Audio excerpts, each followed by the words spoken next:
The notary slid a photocopy across the conference table and kept one finger pressed on the corner, as if she was afraid somebody might snatch it away. "That is not the identification I was shown," she said. Stopped moving. For the previous 20 minutes, he had been telling the bank representative that the signature on the loan was mine, that I had simply become confused after an argument, and that this whole situation could be fixed if everyone stopped treating a family misunderstanding like a crime scene. Then the notary opened her journal. Beside the entry for my name was a driver's license number that did not match mine. "I looked at, you said I signed it at your office." His face hardened. "Don't do this here." Huh? Across the table, his mother whispered, "Think about what this will do to." I almost laughed. For 6 weeks, everyone had asked me to think about the bakery, the family, the embarrassment, the consequences. Nobody had once asked what a $96,000 loan secured by my house would do to me. So I closed the folder in front of me and said, "I am thinking about the consequences. That's why I'm not signing anything." Before that spring, I would have described my marriage as boring in the best possible way. And I had been married for 11 years. I was 42, he was 45, and our daughter was 16. We lived in a 3-bedroom brick house in Raleigh that I had bought 6 years before I met, back when I was still working double shifts at a rehabilitation clinic and eating dinner over the sink because I was too tired to sit down. The house was never glamorous. The kitchen cabinets were still the honey-colored oak I had promised myself I would replace next year for nearly a decade. The upstairs bathroom had one tile that clicked when you stepped on it, but the mortgage was manageable, the neighborhood was quiet, and every payment made me feel a little safer. That mattered to me because I grew up in a family where money arrived like weather. Some months were sunny. Some months meant my mother putting groceries back at the register. I learned early that security was not a personality trait. It was something you built one automatic transfer at a time. Knew that about me. When we married, we kept the house in my name. It wasn't a secret or an insult. I had bought it before him, and his credit was still recovering from a failed truck leasing venture in his 20s. Our arrangement was simple. I paid the mortgage from my account, he contributed a set amount every month toward household expenses, and we shared a joint checking account for groceries, utilities, vacations, and anything related to. We also had a college savings account for her. It wasn't enormous, just under $43,000 by the beginning of that year, but it represented years of birthdays where I asked family to contribute to the fund instead of buying toys, plus money I put away from weekend therapy evaluations. Handled our taxes and most insurance renewals. I handled the mortgage, college fund, and long-term savings. We showed each other statements when something changed. It was not a perfect system, but it had worked for a decade. The first sign something had shifted was bakery. Was younger sister. She could make a lemon tart that would make you forgive almost anything. And for the first 2 years after she opened Sweet Rowan Bakery, the place seemed to be doing well. There was always a line on Saturdays. She catered baby showers, office lunches, and small weddings. Smother talked about the bakery like it was the first step toward a family empire, then opened a second location too quickly. Within 8 months, she closed it. After that, there was always some explanation. A broken commercial mixer, a landlord dispute, rising butter prices, a former employee who stole customers, a catering client who paid late. Started taking phone calls from in the garage. If I walked in, he would smile and say, "Just family stuff." One Sunday at dinner said, "Only needs breathing room. People give up on small businesses too fast." I asked what kind of breathing room she meant. Answered before could, "She's restructuring some debt." Stared at her plate. I remember that because it was the first time I felt the tiny internal click that tells you a conversation began before you entered the room. I let it go. That was my first mistake, not because trust is foolish, but because I confused trust with the absence of questions. The bank notice arrived on a Tuesday in April. I had come home early because a child on my afternoon schedule was sick. There was a white envelope mixed in with grocery coupons and a flyer for a roofing company. The return address belonged to a regional bank we did not normally use. I nearly threw it into the recycling. Then I saw my full name through the little plastic window. Inside was a notice thanking me for choosing the bank for my new home equity loan. The original approved amount was listed as $96,000. The property address was mine. I read the page 3 times. Then I called the number printed at the top. The woman who answered asked for my account number. I told her I didn't have one. She asked for my social security number and then put me on hold. When she came back, her voice had changed. "Mrs., are you saying you did not apply for this loan?" "No." "Did you sign documents related to a home equity application last month?" "No." Another pause. She transferred me to the bank's fraud department. I sat at the kitchen table while a man named Devin explained that the loan had funded 5 days earlier. Most of the money had been wired to a commercial checking account. The remainder, about $11,000, had gone to an account in his name. My fingers went cold. "What commercial account?" I asked. He said he could not give me details over the phone beyond what was listed in the loan record. But I already knew. Sweet Rowan Bakery. Came home around 6 carrying takeout Thai food and talking about traffic. I waited until went upstairs to work on a chemistry assignment. Then I placed the bank notice on the kitchen island. He glanced at it once. Not twice, not with confusion. Once. That was how I knew. He put the food down. "I was going to tell you." The room became very quiet. "You took out a loan on my house." "Our house?" "My name is on the deed. We've lived here together for 11 years. I stared at him. "Did you sign my name?" He rubbed both hands over his face. "It's more complicated than that. There are sentences that tell you the answer before the answer arrives." I asked again. He finally said the loan needed to move quickly, had a deadline. If she missed payroll and lost the bakery, she was done. "So you signed my name." "I handled paperwork because I knew you'd panic before you understood the plan." My chest tightened. "What plan?" "Pays it back over 36 months. She's got new catering contracts coming in. The loan payment is less than what she was paying on the credit cards." "You borrowed $96,000 against my house without asking me." He stepped closer and lowered his voice like I was the unreasonable person in a restaurant. "I did not steal $96,000. I moved expensive debt into cheaper debt." I remember looking at him and thinking that he sounded like a man giving a presentation at work. Every sentence was polished to remove the part where I had never agreed. Then he added, "And before you make this bigger than it needs to be, Mom put in money too." "How much?" He hesitated. That hesitation turned out to matter more than the answer. "About 15,000. I found out later that was not true either. By Wednesday morning, had moved from explaining to managing me. He made coffee before I woke up and left a mug beside my keys. He sent 3 texts before lunch. "I love you. We can fix this.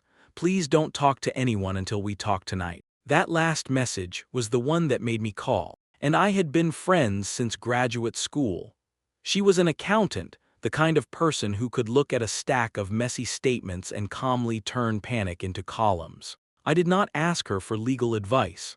I asked her to sit beside me while I downloaded every financial statement I could access. By Thursday evening, we had a timeline. Had transferred $11,200 from the loan proceeds into an account I did not know existed. Over the next 4 days, $6,000 went to a credit card company, $2,700 went to, and the rest was used for cash withdrawals and a payment to a storage facility. "That's not a business rescue," said. "That's a family cleanup." I felt sick. When I confronted, he said the money to his mother was reimbursement. Apparently had used her own card to cover bakery expenses for months. "Then why did you tell me she put 15,000 into the business?" "She did over time." "That's not what you said." "Because you were angry and I was trying to keep you from spiraling." There it was again. The idea that his dishonesty was a service he performed for my emotional stability. That weekend, invited us to Sunday dinner. I said no. She called me directly. "This is tearing the family apart. I didn't take out the loan." "No, but you can decide whether it becomes a catastrophe." I asked what that meant. She sighed. "Says the bank may need you to confirm some paperwork, just confirm it. Can repay you. Why destroy your marriage over something that was done to help family?" I had known for 13 years. She remembered every birthday. She brought soup when I had the flu. She sat with after school when I had late patients. That made the next question harder. Did you know he was going to use my house? Silence. Then I knew he was looking at options. That isn't what I asked. Her voice sharpened. You have always been very territorial about money. Huh? I actually pulled the phone away from my ear and stared at it. My house is collateral on a loan I never approved. Its livelihood is on the line. What does that have to do with my signature? You are focusing on the ugliest interpretation because you're hurt. By Sunday night had texted too. She wrote that she never asked to do anything illegal. But she also said she couldn't believe I would freeze the bakery's account when 14 employees depended on her. I had not frozen the bakery's account. The bank had placed a temporary hold on the remaining loan proceeds as part of the investigation. Still, within 3 days, the story circulating through's family had become shut down's business because she was angry with. Then introduced the clean copy. He came into the bedroom carrying a folder. The bank wants a fresh signature page, he said. I stared at him. If you sign this, they stop the investigation. Gets access to the remaining funds and we make the payments until she stabilizes. You want me to sign a document now so it looks like I approved it then? No, it confirms the loan now. Why would I do that? His jaw tightened. Because if you don't, this becomes fraud. I said nothing. He leaned forward. Think very carefully about what happens if you tell the bank I forged your signature. That was the moment the marriage changed shape in my mind. Until then, part of me still believed, had made a desperate, stupid decision and was ashamed. But ashamed people confess. Was asking me to protect him from the consequences of the thing he had done to me. I gave one final opportunity to tell me everything. Not because he deserved it, but because I needed to know whether there was anything left to repair. I asked to spend Friday night at his house with his daughter. Then I put 2 legal pads on the kitchen table and told I wanted a complete accounting. No yelling, I said. No blaming, I ask you answer. He agreed too quickly. I started with the basic. How much did owe? He said around $120,000 between business credit cards, back rent, vendor balances, and tax obligations. How much did contribute? Maybe 20. I reminded him that 4 days earlier he had said 15. He snapped, I don't have every number memorized. How did the loan application get approved without me? He said a loan broker handled most of the paperwork and that he had uploaded documents from our home computer. Who signed my name? He looked down. I did. Hearing the plain answer felt different from suspecting it. Who notarized it? He said a mobile notary had met him near his office. Was I there? No. So what identification did the notary see? He rubbed his forehead. I don't know exactly how she handled it. That sentence lodged in my mind. I asked where the remaining money had gone. He admitted the $11,200 transfer was not just reimbursement to his mother.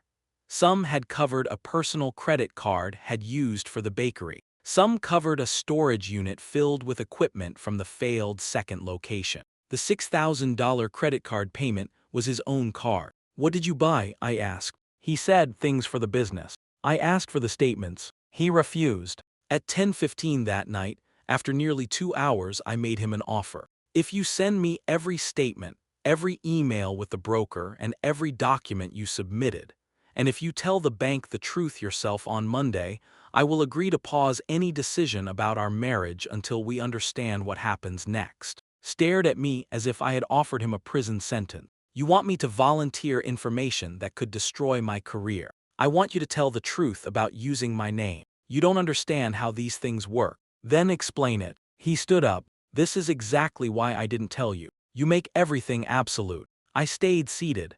Did you forge my signature absolutely or only approximately? He gave me a look I had never seen before. Not rage, calculation. Then he said, if this marriage ends because you couldn't help my sister for 1 year, we'll know why. I felt something inside me go still. Do not use our daughter to threaten me. I'm not threatening you, I'm telling you reality. He walked upstairs and slept in the guest room. The next morning, I discovered he had changed the password on our shared cloud storage account. That was the end of my attempt to fix things privately. I called on Monday. His office was on the 2nd floor of a converted brick house near downtown. There were no marble conference tables or dramatic shelves of law books, just a receptionist, 2 plants, and a bowl of peppermint candies beside the copier. That ordinary setting helped me breathe.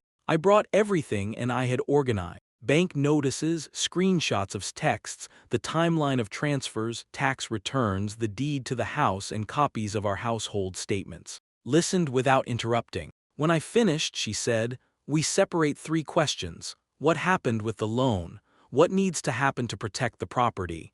And what you want to do about the marriage. You do not have to answer all 3 today." That was the first time in 2 weeks anyone had given me permission not to solve everything at once. She advised me to follow the bank's fraud process, preserve every communication, and stop discussing strategy with family. She also told me not to sign any replacement documents until they had been reviewed independently. The bank mailed me a copy of the loan packet after I submitted a written dispute. My signature appeared 7 times. Some were terrible imitations. One was frighteningly good. Attached to the notarized acknowledgement was a photocopy of a driver's license. At first glance it looked like mine. Then I saw the expiration date. Mine had been renewed the previous year. The copy showed the old expiration date and an old address from before I bought the house. I knew exactly where it came from. A plastic file box in our home office contained old insurance paperwork, vehicle registrations, and copies of identification documents. Had always handled our annual insurance renewal. He had access to the box whenever he wanted. But the copy alone did not explain why a notary certified that I had appeared in person. Asked the bank for the notary information. A week later we received a name, Vance, a mobile notary in Cary. Contacted her. Sounded terrified. She said a man identifying himself as had met her in the lobby of an office building. He had brought a woman he introduced as his wife. Checked an ID, witnessed signatures, and recorded the transaction in her journal. The woman was not me. That discovery should have shocked me more than it did. By then, my ability to be surprised had started to wear out. Still had the journal entry and a retained photocopy because the signing involved real estate collateral. The ID number entered in her log did not match my current license. The woman had apparently used an expired copy of my old identification information, altered with a different photo. Had not just scribbled my name alone at his desk. Someone had sat beside him and pretended to be me. I did not know who. Then the second piece of evidence arrived. Buried in my voicemail archive was a message from the bank dated 3 days before the loan funded. I had ignored it because I assumed it was marketing. Mrs. This is from residential lending calling to confirm a final detail regarding your equity application. Please call us at. The bank records showed that someone had returned that call 15 minutes later from cell phone. The caller my information. The bank had not recorded the entire call, but the internal note said, "Borrower spouse answered verification questions. Primary borrower present but voice weak due to dental procedure." I read the note twice. I had not had dental work. Then found the thread that connected everything. Because had changed the cloud password, I assumed I was locked out. But years earlier, I had configured my laptop to download copies of shared email attachments automatically. A folder still contained cached PDFs and email previews. One subject line read, "Clean signature page." Another read, "Mom says K can do THURS 2 p.m. The body of the second email was short. Had written, "Use old copy. Only needs to see something that matches the form. Mom says K can keep her hair back and wear the glasses. K." I sat in the dark home office with my hand over my mouth. For days she had texted me about employees, family loyalty, and how she never asked to do anything illegal. She had sat across from a notary and pretended to be me. Suddenly, every request to sign the clean copy made sense. They were not trying to save the bakery. They were trying to turn a forged loan into a loan I had willingly accepted. Anger makes you want to move fast. Made me move slowly. Your advantage, she told me, is that they still think your main concern is family embarrassment. She was right. Knew I hated conflict. Knew I hated public scenes. Knew I had spent years smoothing over awkward holidays because I wanted to have a close extended family. They mistook that history for a permanent weakness. I opened a new checking account for my paycheck and redirected my direct deposit. I moved only money that clearly belonged to me, following advice, and left the ordinary household account funded for normal expenses. I changed passwords on my mortgage portal, retirement account, college fund, email, and phone carrier. I added verbal security codes where available. Then the house. Not jewelry or furniture, documents. I photographed the deed, mortgage statements, tax records, old IDs, insurance files, and every envelope related to the loan. I moved originals to a safe deposit box. Notice the password changes before he noticed anything else. "Why can't I log into the mortgage account?" he asked one evening. "Because I changed the password." He looked at me for a long moment. "Are you planning to divorce me?" "I'm planning to know what is happening with my property." He accused me of being secretive. That almost made me smile. The bank scheduled a formal meeting to review the disputed loan. Was invited because he was listed in portions of the application and because funds had passed through an account in his name. The bank asked whether I wanted my attorney present. I said yes. When learned about the meeting, he became strangely calm. 2 days later, he placed another document on the counter. "The bank is giving us a chance to correct the file before the meeting," he said. I read the first page. It was an acknowledgement that I had authorized the loan and benefited from the proceeds. "I'm not signing this." He leaned against the counter. "You don't have to sign tonight, bring it to the meeting." That was when I realized he believed the meeting could still be controlled. Called the next morning and used a softer voice than usual. "I know things were handled badly." Badly. Yes, badly, should have explained more. He forged my signature. He panicked.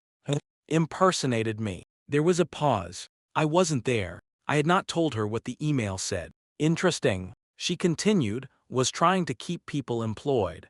Please remember that before you say things you can't take back. I'm not the one who needs to take anything back." She sighed. "Your house has gone up in value. $96,000 isn't going to ruin you." That sentence removed the last trace of guilt I had about what I was about to do. 2. My equity was not the result of years of mortgage payments and weekend work. It was unused family capacity. Something available, something they could spend because I had been disciplined enough to build it. I told I would attend the bank meeting and bring the clean copy documents. I did not tell him about his journal. I did not tell him about the voicemail. I did not tell him about the cached email. And I did not tell him had already provided copies to the bank's fraud investigator. For the first time since the notice arrived, I stopped arguing, mistook my silence for surrender. The meeting was held in a conference room at the bank's regional office on a Thursday morning in June. Wore the navy suit he used for important sales presentations. Came with him even though nobody had invited her. Arrived 5 minutes later and sat beside their mother. When I walked in stood and gave me a tight smile. "Thanks for coming," he said, as if we were meeting to refinance a car. I put the folder containing the unsigned acknowledgement on the table. His eyes dropped to it. That was enough to tell him what he wanted to believe. The bank representative, a woman named Hall, began by explaining that the purpose of the meeting was to clarify disputed authorization and discuss the status of the loan. Interrupted almost immediately. "There's been a lot of emotion around this. Understands the loan helped my sister's business. We have corrected documents here today." Looked at me. "Mrs., do you agree with that statement?" "No." Smile disappeared. I pushed the unsigned acknowledgement toward. "I brought the document Mr. asked me to sign. I did not sign it." Shifted in her chair. Said, "We discussed this." "No, you told me to sign it." Opened another folder. "We also received materials from Mrs. Counsel." Turned toward. "What materials?" Answered calmly. "Documents relevant to whether was present for the original signing." The door opened. Vance walked in. His face changed before his did. It was small, just a tightening around her mouth, but I saw it. Sat at the far end of the table with a bank compliance officer. She looked at me, then at. "That's the woman who attended the signing," she said. Nobody spoke. Finally whispered, "You can't be sure." Opened her journal. "I am sure I did not notarize documents for this woman." She pointed to me. "I notarized documents presented by that woman as." She pointed to. Said, "This is ridiculous." Raised one hand. "Please let her finish." Described the meeting.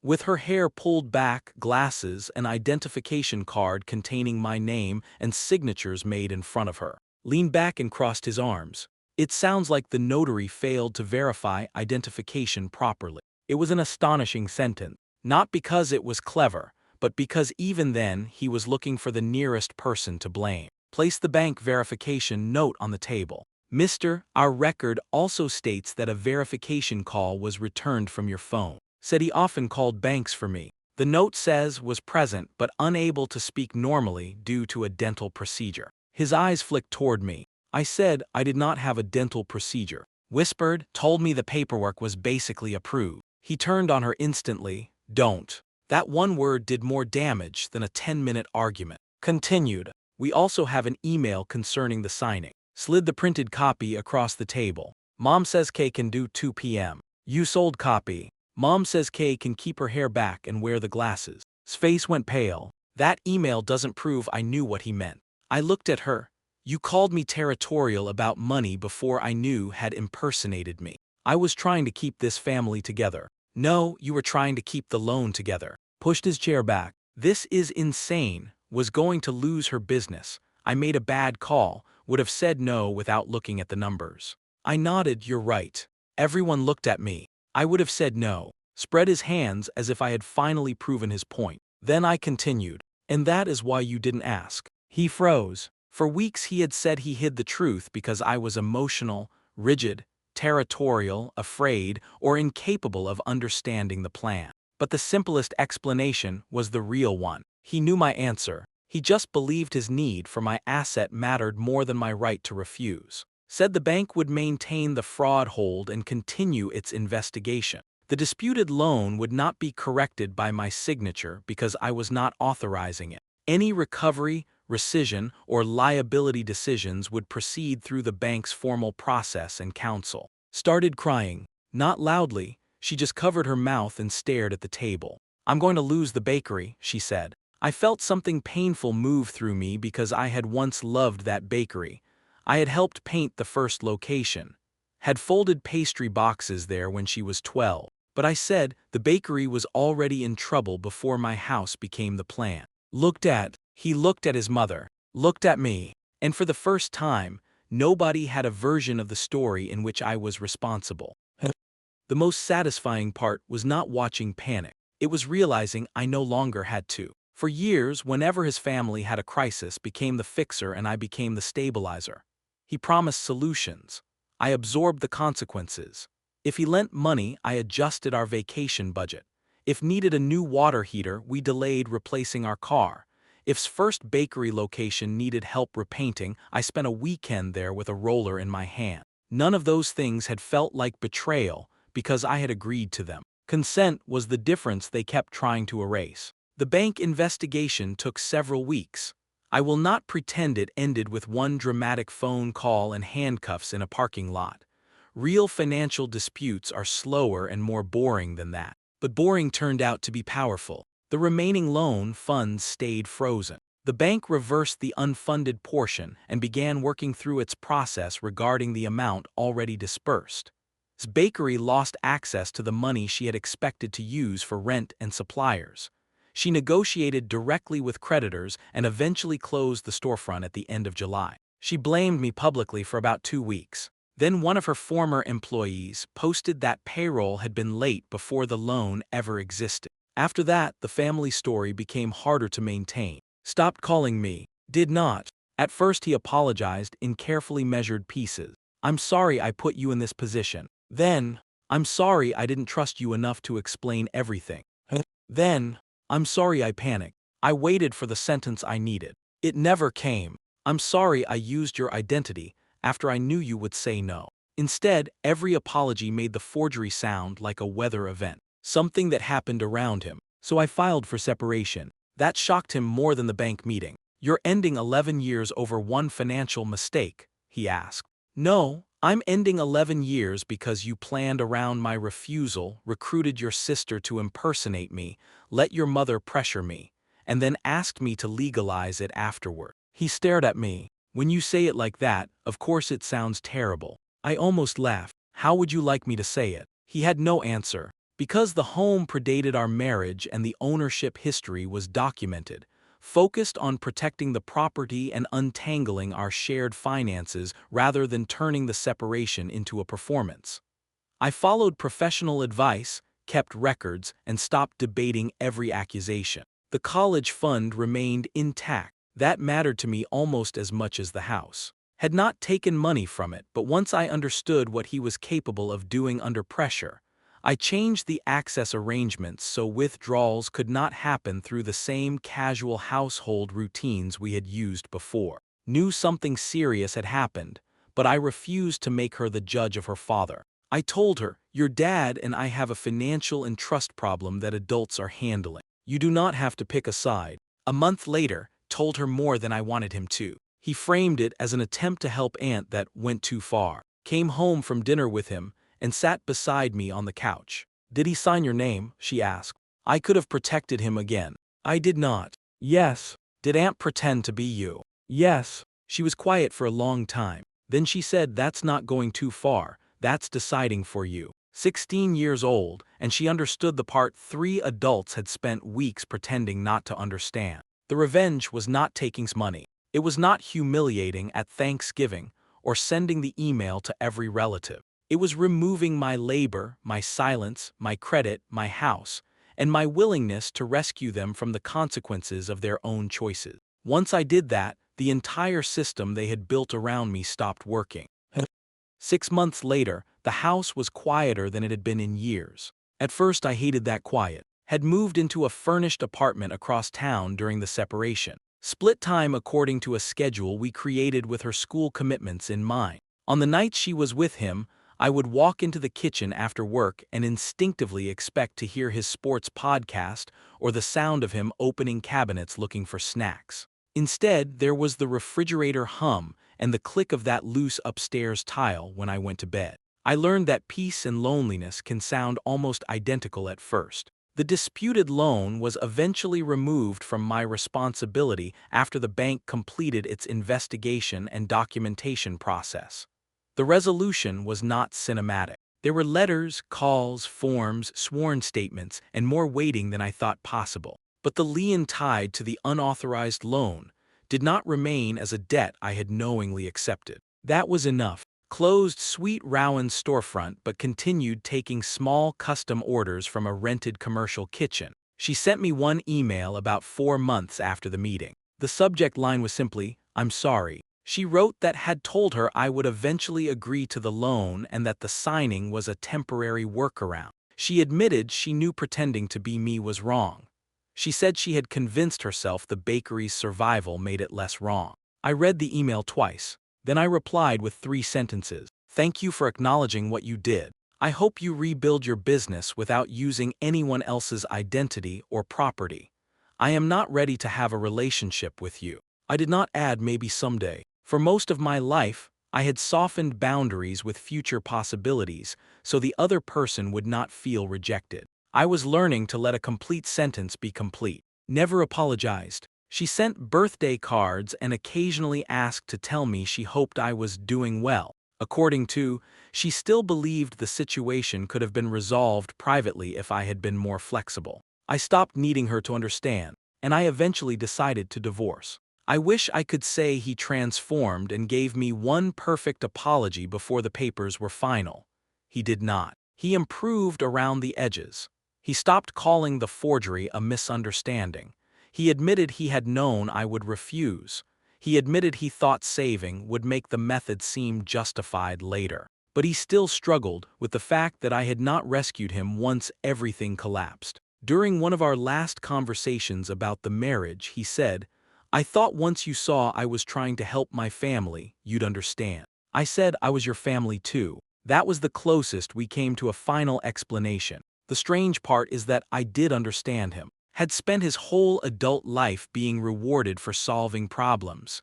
His mother praised him for it, depended on him for it. At work, he was the person who could make a bad quarter look manageable and calm an angry client. Somewhere along the way, he stopped believing other people's boundaries were part of the problem he had to respect. They became obstacles he could work around. Understanding that did not make me want him back. It made leaving easier. I refinanced the remaining legitimate mortgage later that year after reviewing my options. I repainted the kitchen cabinets instead of replacing them, chose the color, soft white, nothing dramatic, and complained the entire second day because her arms hurt. We laughed more that weekend than we had in months. The college fund is still there. I kept contributing to it, though I stopped treating the number as a guarantee that I could protect from every difficult thing in life. Security matters, money matters, property matters. But the lesson I carried out of that year was not, never trust anyone with finances. It was more specific. Trust should never require you to stop verifying reality. A healthy marriage can survive questions. It can survive separate accounts, passwords, boundaries, and a spouse saying no. What it cannot survive, at least not for me, is one person deciding that love gives them authority over the other person's consent. The last time came to the house before the divorce was final. He stood in the kitchen and looked at the freshly painted cabinets. "They look good," he said. "Thanks." He ran his hand along the counter and glanced toward the hallway. "I miss this place." For a second I almost said I was sorry. Then I realized I was. He did not lose the house because I was vindictive. He lost his life in that house because he had treated it as an asset he could spend without the owner's permission. There is a difference. After he left, I locked the door and stood in the entryway for a moment. Not triumphant, not devastated, just steady. That was the feeling I had been trying to buy with savings accounts and mortgage payments since I was 26. I finally understood that financial security was only part of it. The other part was knowing that the people closest to me did not get to overrule me simply because they believed their reasons were good. So if you were in my position, where would the marriage have ended for you? The moment the loan appeared, the moment he admitted forging the signature, or the moment he asked me to sign the clean copy and protect him from what he had already done?